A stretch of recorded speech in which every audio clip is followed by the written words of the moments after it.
We wondered what the Indianapolis Colts were going to do with Daniel Jones. Would they place a franchise tag on him at all? Would they use the seldom used transition tag, or would they use the non-exclusive tag? Basically, those last two came down to a difference of $6 million and the opportunity for another team to sign Daniel Jones and not have to give the Colts 2 first-round draft picks.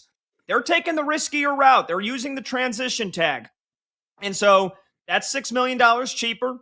It's $37.8 million to Daniel Jones guaranteed for this next year if he doesn't sign an offer sheet with another team. And then this also obviously gives the Colts an opportunity to work out a long-term contract with Daniel Jones over the next coming months.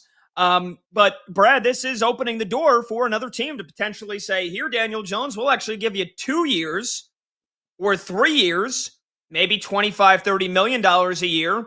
And so what do you say? Maybe it's the Arizona Cardinals who just released Kyler Murray today. More on that in just a bit.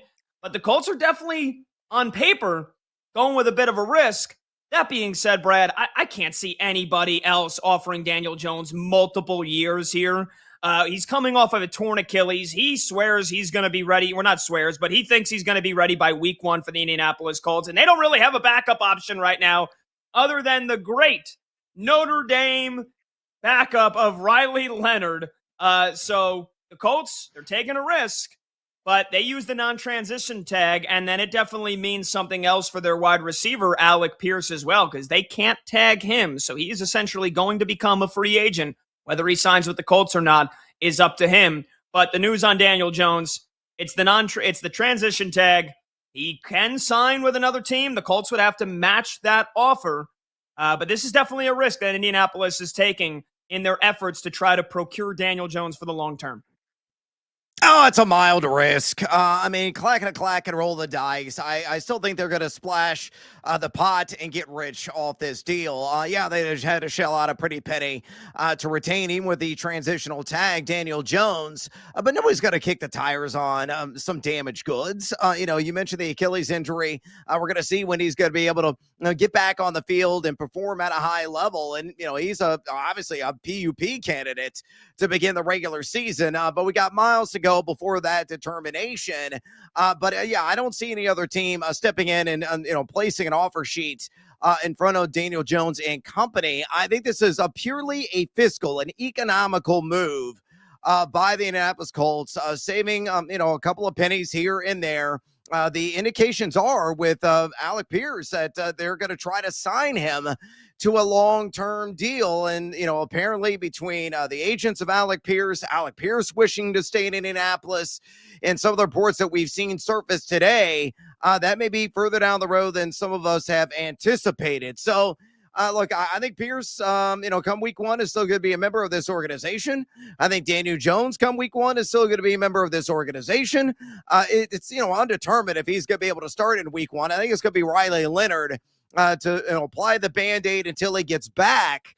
But I think it's really a smart move. Go ahead and roll the dice, Indianapolis, because nobody is going to be beating down Daniel Jones's door, knowing he's coming off that nasty injury, and knowing too, Pat, really, he's only been a respectable quarterback for 2 months of his NFL career, because he was so up and down as a member of the New York Giants. And he was on the verge of a breakout season. What's that? I say he had the one good year. He took him to the playoffs, even though his numbers weren't that great. He had one great year with the Giants, and then the first, like you said, 3 months with the Colts. Yeah, exactly. It's like 2.5 months, right? He looked like a franchise quarterback this season with Indianapolis. I know we took the G-Men, your beloveds, to the postseason in yesteryear, but again, it was a subpar statistical season. But knowing what he was able to do this last fall, that is a clear-cut indication of why he's still very valued by Indianapolis and why they are willing to take the risk, take the chance, knowing they're going to apply the transitional tag, because nobody is going to back up the truck for a guy who is coming off a nasty Achilles injury. Period. End of story. Well, that poses an interesting question, though, Brad, because if you don't think that anybody else is going to offer him a multi-year contract that you would then have to match, why use the tag on him at all? why not just let him get to free That's fair. agency and see what you can work out with him? It almost makes me think, well, does Indianapolis even value Daniel Jones? If they don't think anybody else is going to be willing to come to the table with an offer sheet that they have to match, why would they even put the tag on him? And which makes, take it one step further. Is Daniel Jones really the best option for the Colts this offseason? Coming off a torn Achilles, like you said. He had one good year with the Giants and 3 great months with the Colts. You got other options out there. It's not the hottest free agency quarterback class ever. I get it, right? Geno Smith, Kirk Cousins, Kyler Murray, Aaron Rodgers, maybe if you could convince him to stay and come to Indianapolis, he's, on paper, another option.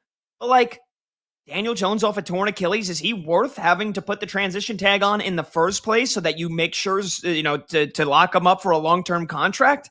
I don't know, man. You got Chris Ballard, GM of the Colts. I'd say he's on the hot seat. Shane Steichen ain't too far off of that. This is it's not like a risk, like you said, because we don't really think anybody else is going to come knocking down Daniel Jones' door, but it is a commitment to the point where you put the tag on him. You didn't put the tag on Alec Pierce. Legal tampering starts Monday. Alec Pierce can talk to teams on Monday. If they don't get a deal done here in the next 6 days, Alec Pierce is on the open market. And honestly, I would rather have Alec Pierce on this team more than I'd have Daniel Jones, because I have no idea what he's going to look like coming off a torn Achilles. I'm sorry. I know modern medicine has improved, but like I said, I'm not getting fooled by half of a good season from Daniel Jones. I think the Colts, they could be setting themselves up for a big mistake if they lose Alec Pierce because of this. Okay, so let's go and take your belief a step further. Who is the backup? Who is the contingency plan then for this organization? It's not going to be Riley Leonard. I think you and I both see eye to eye on that front. Who among the available quarterbacks? Is it Kirk Cousins, who I think is still very much in play as a possibility? Is it a Kyler Murray? Is it somebody else? Who is the next man up if you believe that Daniel Jones isn't the right fit for this organization?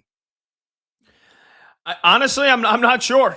I'm not sure. Again, I still think Aaron Rodgers is the best free agent out of any of these quarterbacks. That being said, we have no idea if he's coming back or if he's retiring. I don't think any of these other teams are going to be held hostage like the Steelers were last year. They're not going to wait. They're not going to make their plan Aaron Rodgers and then basically hope and pray that he actually does come back and play. And then all of a sudden it's April 1st and he goes, hey, sorry, I'm retiring. And Geno's gone and Kirk Cousins gone and Kyler Murray's gone and whoever else is off the market. And so I think that if you take him out of the equation, man, honestly, I don't know. It's tough. Then I think Kyler Murray becomes probably the most desirable for a team like the Colts. But what is his value right now after he just got cut by the Cardinals? What is Kyler Murray's value? But I don't know. Like, you got me. That's a great question. Is Daniel Jones exactly, Pat? Exactly. This is the method to the Indianapolis Colts' madness, because they believe in modern medicine. They believe that nobody is going to come beat down the door for Daniel Jones, and he is going to be retained. He's going to come back, and he is going to, be in the roost come week 1. And, a guy that may or may not be on the field come week 1, but maybe by week 6, week 8, midseason, he will be. And maybe they're thinking about the long-term positive gain from having Daniel Jones at the controls than the other mishmash of quarterbacks that are available right now that you yourself have a lot of questions about. So, again, it does make sense based on the logic that is, the hamster wheel now spinning around in your head. You got to believe that the Indianapolis Colts are maybe playing their best card here. Yeah, and you know what I think? I think Shane Steichen and I think Chris Ballard are valuing his system over individual talent. And maybe that's why they are so willing to roll the dice with Daniel Jones, because they were 8-2 through 10 weeks. And Daniel Jones was in the top 6 in completion percentage and yards per attempt. So, I know what our producer, Brandon Combs, is putting in our show chat. We were watching 2 different Daniel Joneses because I did not see a franchise quarterback. I saw a quarterback who was a game manager carried by an insane 8 weeks by his running back. You know what? It worked. If you're watching on YouTube or on Twitter, there's his numbers. 3,100 yards, 19 touchdowns, 8 interceptions, 5 rushing touchdowns. He had a 100 passer rating. and a completion percentage of nearly 70%. Again, I watched Daniel Jones for 6 years as a New York Giant. Made me want to rip my hair out. But you know what? The system he was in Indianapolis, it did work. Worked. They were 8-2. We're talking about the Colts being a Super Bowl team just as much as we were the Patriots or the Seahawks at the time. And so you bring back, if you're able to bring the band back, I think they thought to themselves, man, what the hell happened? Like, we were on pace to be maybe the number one seed in the AFC. Jonathan Taylor's having an Offensive Player of the Year season. And then all of a sudden, Daniel Jones gets hurt. They trade for Sauce Gardner. He gets hurt, and the whole season goes to crap. And they bring in Phillip Rivers. I mean, that's like you had a fastball right down the meatball down the plate, and then it was like that game backyard baseball, and the pitch just froze on you, and it disintegrated. That's what happened to the Colts season. So I guess I can't really blame them too much for saying, let's just run it back with the same quarterback. Let's hope we can re-sign Alec Pierce, and let's cross our fingers and hope that modern medicine is as good as we hope it is, and that Daniel Jones, coming off a torn Achilles, can be the guy that he was last year. I'm just saying, I'm raising, obvious concerns about it here. Yeah, and again, those obvious concerns are completely warranted. But again, I think they're playing the long game here in the end. And, to scoff at the level of production that he had last season, anybody who does that are just completely idiotic. There's no other way to really, paint in any other color than that based on the numbers that you rolled out, based on the eye test and how he passed with flying colors. And yes, I understand Jonathan Taylor, at one point, a large chunk of the season, I was advocating for him to be the NFL MVP. Right, and rightfully so. And rightfully so, exactly. I mean, he was the centerpiece of that offense, but he is not nearly as productive without the stewardship, without the production level of Daniel Jones, the ability with Alec Pierce and Michael Pittman, Tyler Warren, and some of the vertical assets within that offensive scheme. They all deserve some credit, but Daniel Jones was damn good. Give credit where credit was due. He was definitely a franchise level quarterback, maybe not the centerpiece of the system because Taylor clearly was, but he is a guy that certainly checks the box of being absolutely imperative and vital to that organization. Phone number to join the show, 310-840-4910, 310-840-4910. Do you think the Colts are making the right decision? They put the transition tag on Daniel Jones. Another team, if he has any suitors, they can offer him, let's say it's 2 years, $60 million, 3 years, $90 million, and the Colts would then have to match that. Otherwise, Daniel Jones goes to that team. And because it's the transition tag and it's the non-exclusive tag, that means the Colts would not get 2 first-round draft picks as compensation. They went the $6 million cheaper route so that because they don't think anybody else is going to offer Daniel Jones a multi-year contract. I'll say this, Brad. If they're able to get a contract extension done with wide receiver Alec Pierce, then it's job well done, right? Then they made the right move. If, and we don't have to wait long for this. We only got to wait about a week. If Alec Pierce signs with somebody else, then I think it's a failure. Then I think it's a disaster. Yeah, and then I'm going to come down on Chris Ballard, and I'm going to crush him. Because I think Alec Pierce is so underrated. He leads the NFL in yards per reception in the last 2 seasons. He is one of the best, if not the best, deep ball threat that's not a wide receiver number 1 in the NFL right now. So they better find a way to retain him because he is probably the most underrated receiver in the NFL right now. So they better find a way to get Alec Pierce's contract done.